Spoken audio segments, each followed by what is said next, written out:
Good morning friends, నేను మీ సాయి మలిస్ట్ మాడుతున్నాను. ముందుగా మా ఛానల్ సబ్స్క్రైబ్ చేసి లైక్ చేసి షేర్ చేయండి. అదేవిధంగా హైదరాబాద్లో కానీ హైదరాబాద్ పరిసర ప్రాంతాల్లో కానీ స్థలం కొనాలనుకున్నా అమ్మాలనుకున్నా ఇందులో ఉన్న కాంటాక్ట్ నెంబర్ని సంప్రదించగలరు. ఓకే ఫ్రెండ్స్, ఈరోజు వార్తల్లోని ముఖ్యాంశాలు తెలుసుకుందాం. సాక్షి దినపత్రిక జాతీయం 7 స్థానాల్లో బిగ్ ఫైట్. తమిళనాట డిఎంకే బీజేపీ హోరాహోరీ. కోయంబత్తూరులో అన్నామలైకి మొగ్గు. డిఎంకే నేత రాజా ఎదురీత. తెలంగాణ కోడ్ ఉల్లంఘిస్తే చర్యలు. ఇప్పటికే కొందరిపై ఈసీ చర్యలు తీసుకుంది. ప్రచారంలో పాల్గొనకుండా వారిపై నిషేధం విధించింది. వెల్లడించిన సీఈఓ వికాస్ రాజ్. ఆంధ్రప్రదేశ్ నన్ను చూడొద్దు, ఎన్డీఏను చూడండి. ప్రజాగలం సభలో చంద్రబాబు వేడుకోలు. తన పాలనను చూసి కాకుండా ఎన్డీఏకు మద్దతు ఇవ్వాలని పిలుపు. శిల్పా శెట్టి దంపతుల ఆస్తుల అటాచ్. మనీ లాండరింగ్ కేసులో బాలీవుడ్ నటి శిల్పా శెట్టి, రాజ్ కుంద్రాకు చెందిన 98 కోట్ల ఆస్తులను ఈడీ అటాచ్ చేసింది.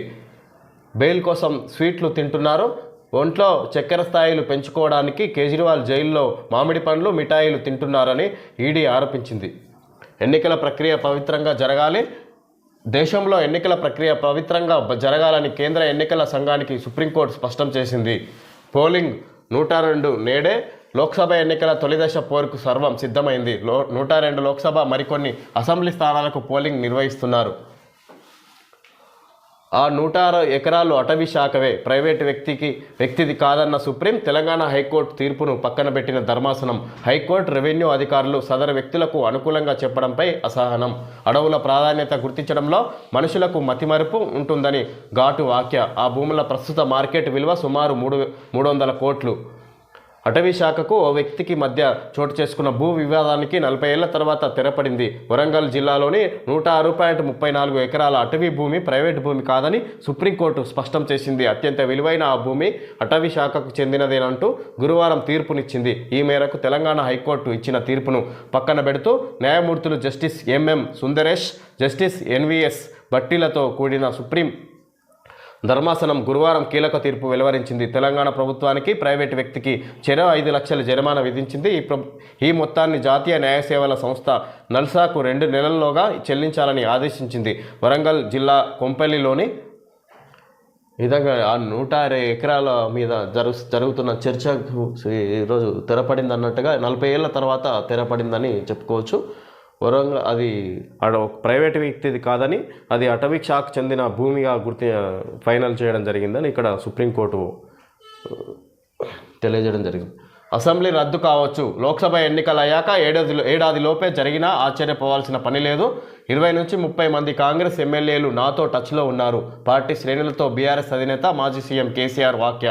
కాంగ్రెస్లోకి వెళ్తే అంతా బీజేపీ కథ నడుస్తుందని వెళ్ళిన వాళ్ళు అంటున్నారు. రేవంత్ వెంట బీజేపీలోకి వెళ్లేందుకు ఎమ్మెల్యేలు సిద్ధంగా లేరు. 20 మంది ఎమ్మెల్యేలు బీఆర్ఎస్లోకి వస్తామన్నా వద్దని వారించా. 8 లోక్సభ స్థానాల్లో బీఆర్ఎస్ గెలుపు. మరో 3 చోట్ల అవకాశం. ఈ నెల 22 నుంచి 2 వారాల పాటు విస్తృతంగా బస్సు యాత్ర. బిఎల్ సంతోష్పై కేసు పెట్టినందుకు కవిత అరెస్టుతో కక్ష సాధింపు. ఉద్యమకాలం నాటి కేసీఆర్ను మళ్లీ చూస్తారని వ్యాఖ్య. బీఆర్ఎస్ నుంచి కాంగ్రెస్లోకి వెళ్లిన నాయకులు బాధపడుతున్నారు. కాంగ్రెస్ అధికారంలో ఉందంటూ ఆ పార్టీలోకి వెళితే అక్కడంతా బీజేపీ కథ నడుస్తుందని ఓ నాయకుడు నాతో వాపోయారు. 20 మంది ఎమ్మెల్యేలను తీసుకొని రావాలా అని నన్ను సంప్రదించారు, కానీ ఇప్పుడు వద్దని వారించాము. గురువారం బీఆర్ఎస్ విస్తృత స్థాయి సమావేశంలో మాట్లాడుతున్న కేసీఆర్ చిత్రంలో పోచారం శ్రీనివాసరెడ్డి, కేటీఆర్, శ్రీనివాస్ గౌడ్, జగదీష్ రెడ్డి. సీఎం రేవంత్ రెడ్డి అసమర్థతతో కాంగ్రెస్లో గందరగోళం పరిస్థితులు ఉన్నాయని, లోక్సభ ఎన్నికల తర్వాత ఏడాదిలోపు అసెంబ్లీ రద్దయినా ఆశ్చర్యపోవాల్సిన అవసరం లేదని బీఆర్ఎస్ అధినేత మాజీ సీఎం చంద్రశేఖరరావు వ్యాఖ్యానించారు. రాష్ట్ర కాంగ్రెస్లో అంతా బీజేపీ కథ నడుస్తుందని, రేవంత్ బీజేపీలోకి వెళ్ళినా ఆయన వెంట వెళ్లేందుకు కరడు కట్టిన కాంగ్రెస్ ఎమ్మెల్యేలు సిద్ధంగా లేరని పేర్కొన్నారు. సుమారు 20 నుంచి 30 మంది కాంగ్రెస్ ఎమ్మెల్యేలు తనతో టచ్లో ఉన్నారన్నారు. గురువారం బీఆర్ఎస్ కార్యాలయం తెలంగాణ భవన్లో జరిగిన పార్టీ విస్తృత స్థాయి సమావేశంలో కేసీఆర్ మాట్లాడారు. పార్టీ నేతలు, కార్యకర్తలకు దిశానిర్దేశం చేశారు. గతంలో బీఆర్ఎస్కు 104 మంది ఎమ్మెల్యేలతో పాటు 7 ఎంఐఎం సభ్యులను కలుపుకొని 111 మంది ఎమ్మెల్యేలు ఉన్న ప్రభుత్వాన్ని కూల్చేందుకు బీజేపీ ప్రయత్నాలు చేసింది.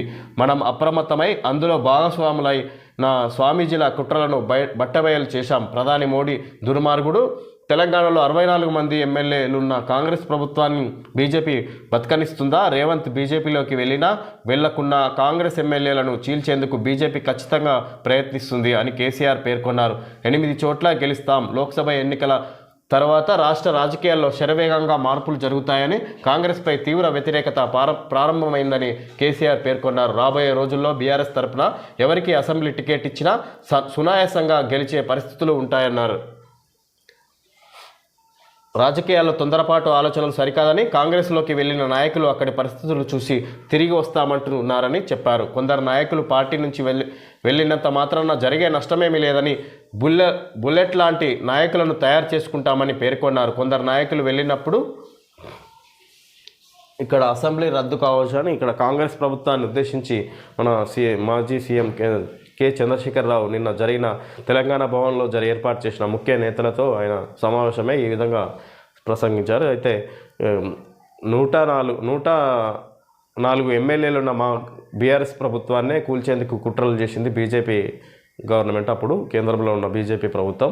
ఇప్పుడు 64 మంది ఎమ్మెల్యేలతో ఉన్న కాంగ్రెస్ ప్రభుత్వం వాళ్ళ మీద ప్రయత్నం చేయదా అని బీజేపీని ఉద్దేశించి కాంగ్రెస్ ప్రభుత్వాన్ని మాట్లాడడం జరిగింది. ఈ విధంగా ఎలాగైనా ప్రయత్నం జరుగుతుంది. ఈ విధంగా కాంగ్రెస్ ప్రభుత్వం పడిపోయే అవకాశం ఉన్నట్టుగా ఈయన మాజీ సీఎం కేసీఆర్ చంద్రశేఖరరావు ఈ విధంగా తెలియజేయడం జరిగింది.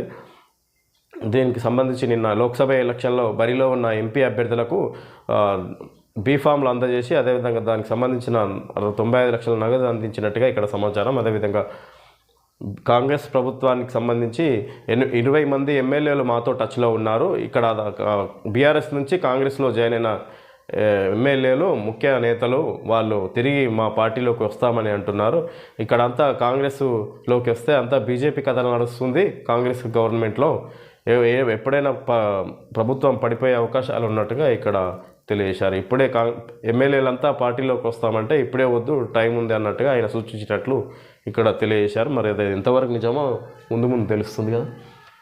నేను పని చేశాను అనుకుంటే మళ్ళీ గెలిపించండి. ప్రజలకు నివేదిక సభలో కిషన్ రెడ్డి కేంద్ర మంత్రిగా చేపట్టిన అభివృద్ధి కార్యక్రమాలపై వివరణ. తాను చేసిన అభివృద్ధి పనుల గురించి వివరిస్తున్న రాష్ట్ర బీజేపీ అధ్యక్షుడు కిషన్ రెడ్డి. సికింద్రాబాద్ ప్రజల ఆశీర్వాదంతో కేంద్ర మంత్రిగా బాధ్యతలు స్వీకరించి రాష్ట్ర దేశాభివృద్ధికి తన వంతు కృషి చేశానని సికింద్రాబాద్ బీజేపీ లోక్సభ అభ్యర్థి ఆ పార్టీ రాష్ట్ర అధ్యక్షుడు జి కిషన్ రెడ్డి చెప్పారు. నా సేవలను గుర్తించి నేను పనిచేశానని భావిస్తే మళ్ళీ నాకే ఓటు వేసి గెలిపించండి అని విజ్ఞప్తి చేశారు. శుక్రవారం నామినేషన్ వేస్తున్న సందర్భంగా గురువారం లోయర్ ట్యాంక్ బండ్లోని పింగళి వెంకటరామరెడ్డి హాల్లో ఏర్పాటు చేసిన సభలో కిషన్ రెడ్డి మాట్లాడారు. ప్రజలకు నివేదిక పేరుతో గత 5 సంవత్సరాల్లో తాను చేసిన 10 లక్షల కోట్ల విలువైన అభివృద్ధి కార్యక్రమాలను వివరించారు. రాష్ట్రంలో చేపట్టిన జాతీయ రహదారులు, రైల్వే లైన్ల నిర్మాణం, కాజీపేటలో నిర్మిస్తున్న రైల్వే మ్యానుఫ్యాక్చరింగ్ యూనిట్, వరంగల్లో ఏర్పాటు చేయబోతున్న PM మిత్ర టెక్స్టైల్ పార్కు, రామగుండంలో కొత్తగా నిర్మించిన ఎరువుల కర్మాగారం, కొత్త థర్మల్ పవర్ ప్లాంట్ల గురించి చెప్పారు. హైదరాబాద్ మెట్రోకు వయబిలిటీ గ్యాప్ ఫండింగ్ కింద ఈ విధంగా నేను పనిచేశాను అనుకుంటే మళ్ళీ గెలిపించండి అన్నట్టుగా ఇక్కడ మీడియా సమావేశంలో ఆయన ఏర్పాటు చేసిన సమావేశంలో మాట్లాడడం జరిగింది. ఈ విధంగా గత 5 ఏళ్లలో ఆయన చేసిన అభివృద్ధి పనులను వివరిస్తూ ఇక్కడ తెలియజేయడం జరిగింది. నేను పని చేశాను అనుకుంటేనే నాకు మళ్ళీ ఓటు వేసి గెలిపించండి, లేకపోతే మీకు నచ్చిన వాళ్ళకి వేయండి అన్నట్టుగా ఆయన సూచించినట్టు ఇక్కడ సమాచారం. ఈ విధంగా పలు అభివృద్ధి పనులు చేసినట్టుగా ఆయన స్క్రీన్ మీద చూపించడం జరిగింది వివరించి. శ్రీరాముడి పేరు వింటేనే ఆ పార్టీలకు భయం. కాంగ్రెస్ బీఆర్ఎస్పై బండి సంజయ్ ధ్వజం. బీజేపీ బరాబర్ శ్రీరాముడి పేరుతోనే ప్రజల్లోకి వెళ్తుందని వెల్లడి. శ్రీరాముడి పేరు వింటేనే కాంగ్రెస్ బీఆర్ఎస్ పార్టీలు భయపడుతున్నాయి. కేటీఆర్ రాముడిని మొక్కి బీజేపీని తొక్కాలంటున్నారు. రామ భక్తులను తొక్కుతానంటే చూస్తూ ఊరుకుందామా? కాంగ్రెస్కు చేతనైతే బాబర్ పేరుతో జనంలోకి వెళ్ళాలి. బండి సంజయ్. ఆ 2 పార్టీలపై బీజేపీ ఛార్జిషీట్లు, కాంగ్రెస్ బీఆర్ఎస్ వైఫల్యాలను పొందుపరచాలని నిర్ణయం. 25న నామినేషన్ల ఘట్టం ముగిశాక వివిధ రూపాల్లో విస్తృత ప్రచారం. నేడు నామినేషన్ వేయనున్న కిషన్ రెడ్డి. సుజనా చౌదరి దివాలా. సుజనా వ్యక్తిగత దివాలా ప్రక్రియకు NCLT అనుమతి. స్ప్లెండెడ్ మెటల్ ప్రొడక్ట్స్ రుణం ఎగ్గొట్టిన కేసులో ఉత్తర్వులు. ట్రిబ్యునల్ తీర్పుతో బీజేపీ నేత షాక్. బీజేపీ నేత, మాజీ ఎంపీ, ఎన్డీఏ కూటమి విజయవాడ పశ్చిమ నియోజకవర్గ అభ్యర్థి సుజనా చౌదరి వ్యక్తిగత దివాలా ప్రక్రియకు national company law tribunal NCLT Hyderabad bench green signal ఇచ్చింది. ఈ మేరకు గురువారం ఉత్తర్వులు జారీ చేసింది. వివేక హత్యపై దుష్ప్రచారం ఆపండి. షర్మిల, సునీత, చంద్రబాబు, పవన్, పురంధేశ్వరి, లోకేష్లకు కడప కోర్టు ఆదేశం. వీరి పరువు నష్టం కలిగించేలా మాట్లాడారనేందుకు ప్రాథమిక ఆధారాలున్నాయి. పెండింగ్ కేసులపై మాట్లాడొద్దు. ఇప్పటికే చేసిన వ్యాఖ్యలను మాధ్యమాల నుంచి తొలగించండి. రాజకీయ మైలేజీ కోసమే సీఎం జగన్, అవినాష్లపై దుష్ప్రచారం. పార్టీలు, మీడియా తీర్పులు ఇచ్చేస్తున్నాయి. ఇది న్యాయపాలనలో జోక్యం చేసుకోవడమే. గోదావరి పొడవునా ఉరకలెత్తిన జనం. అభిమాన నేతకు జై కొట్టిన గోదావరి జిల్లాలు. 17వ రోజు సీఎం జగన్ బస్సు యాత్రకు పోటెత్తిన జనవాహిని. జనసంద్రమైన రావులపాలెం, రాజమహేంద్రి రోడ్డుకు ఇరువైపులా మానవ హారాలు. కడియపులంకలో సంక్షేమ సారథిపై పూల వర్షం. వేమగిరిలో ఎడ్ల బండ్లపై తరలివచ్చిన రైతన్నలు. బైక్ ర్యాలీలతో కదం తొక్కిన యువత. బొమ్మూరులో 108 గుమ్మడి కాయలతో దిష్టి తీసిన మహిళలు. అందరి నుంచి విజ్ఞాపనలు స్వీకరించి అభయం ఇచ్చిన జననేత. నుదుట గాయం బాధిస్తున్న చెరగని చిరునవ్వుతో సీఎం జగన్ అభివాదం.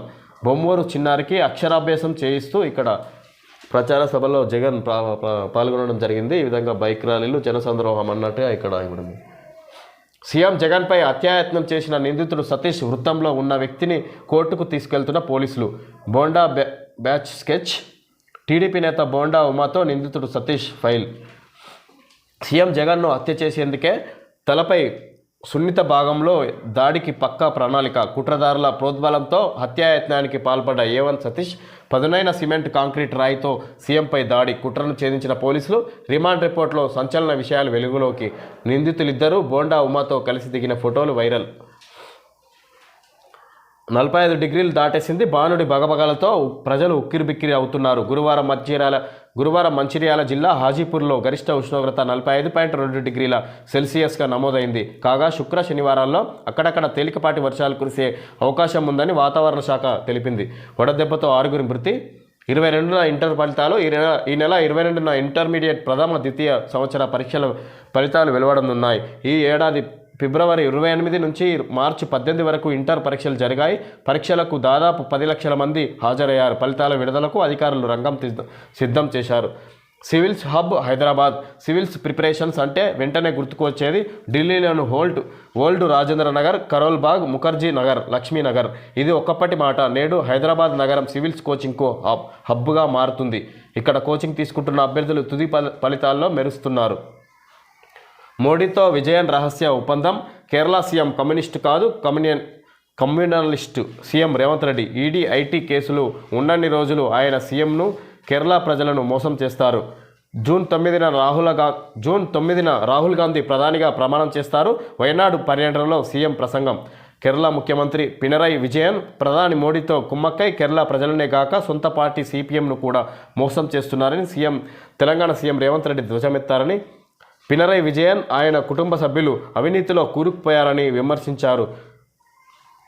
బంగారం స్మగ్లింగ్లో సీఎం, ఆయన కుటుంబ సభ్యుల పాత్ర ఉండటం తనకు ఆశ్చర్యాన్ని కలిగించిందన్నారు.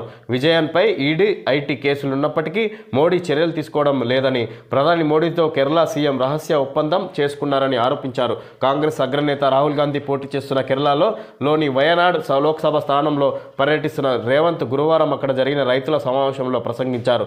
కమ్యూనిస్టు కాదు, కమ్యూనలిస్టు. రాష్ట్రాల ప్రయోజనాలు, రావాల్సిన నిధుల కోసం కేంద్రంతో పోరాటం చేయాలని, ఈ దిశగా తెలంగాణ, కర్ణాటక, జార్ఖండ్, ఢిల్లీ వంటి రాష్ట్రాలు నిధుల కోసం. వయనాడులో ఎన్నికల ప్రచారంలో రేవంత్ రెడ్డి, కేసీ వేణుగోపాల్. ఇలాగా మోడీతో విజయన్ రహస్య ఒప్పందం అన్నట్టుగా కేరళ ముఖ్యమంత్రి కేరళ ముఖ్యమంత్రి పినరయి విజయన్ను ఉద్దేశించి రేవంత్ రెడ్డి అక్కడ ప్రచారంలో పాల్గొని అక్కడ మాట్లాడడం జరిగింది. ఆయన కేరళ ముఖ్యమంత్రి పినరయి విజయన్ నరేంద్ర మోడీతో కుమ్మక్కై కమ్యూనిస్టు పార్టీని, రాష్ట్ర ప్రజలను మోసం చేస్తున్నారు అన్నట్టుగా ఇక్కడ సీఎం రేవంత్ రెడ్డి అక్కడ ప్రచారంలో పాల్గొని అక్కడ మాట్లాడడం జరిగింది. ఈ విధంగా రేవంత్ రెడ్డి ఇంట గెలిచి రచ్చ గెలువు. కేరళలో ఇండియా కూటమి భాగస్వామ్య పక్షాలపై నోరు పారేసుకోవద్దు. సిపిఎం పొలిట్ బ్యూరో సభ్యుడు బివి రాఘవులు హితవులు. 3 విడతల్లో ముమ్మర ప్రచారం. 14 సీట్లలో గెలుపుపై రేవంత్ దృష్టి. నేటి నుంచి మొదలు కానున్న రాష్ట్ర పర్యటన. జగదబ రాముడికి పట్టాభిషేకం, మేళతాళాలు, భక్తుల జయజయ ధ్వానాల నడుమ శంకు చక్ర ధనుర్బాణాలు ధరించిన సీతాలక్ష్మణ సమేత రామచంద్ర మూర్తి పట్టాభిషిక్తుడయ్యాడు. భద్రాచలంలో జరిగిన ఈ పట్టాభిషేక మహోత్సవానికి గవర్నర్ సిపి రాధాకృష్ణన్ ముఖ్య అతిథిగా హాజరై ప్రభుత్వం తరపున పట్టు వస్త్రాలు సమర్పించారు. 8 layer plaster tank, 10 year guarantee, తాగునీటి కొరకు సురక్షితం. వెన్కప్ చికెన్ ధరలు విత్ స్కిన్ ₹203, స్కిన్లెస్ ₹231, 12 eggs ₹56. ఇదం జగత్ చిలక జోస్యం, ఆ చిలక ఒక్కటే గెలుస్తామని చెబుతుంది, ఆ ధైర్యంతో రోజు వచ్చి అలా చెప్పించుకొని వెళ్తుంటారు.